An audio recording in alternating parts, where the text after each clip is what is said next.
Praise the lord. యేసుక్రీస్తు నామమున అందరికీ శుభములు. ఎలా ఉన్నారు ప్రియమైన సహోదర సహోదరీమణుల్లారా?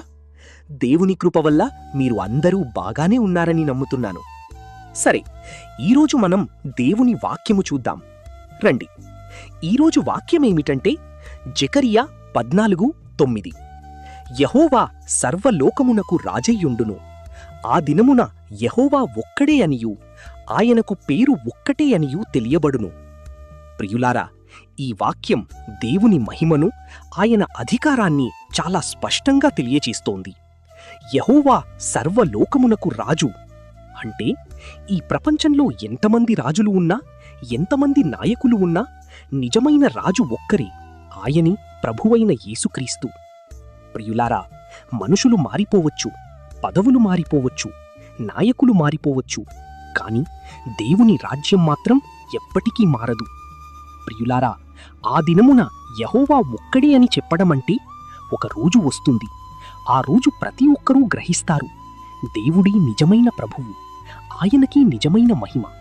ప్రియులారా, ఈ రోజుల్లో మనం ఎన్నో విషయాలను గొప్పగా భావిస్తాం. డబ్బు, లేదా ఇల్లు, లేదా స్థానం, మనుషుల అభిప్రాయం.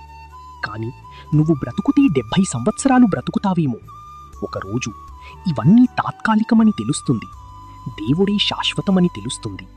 ప్రియులారా, ఒక్కసారి ఆలోచించండి, మన జీవితంలో రాజు ఎవరు? మన నిర్ణయాలను ఎవరు నడిపిస్తున్నారు?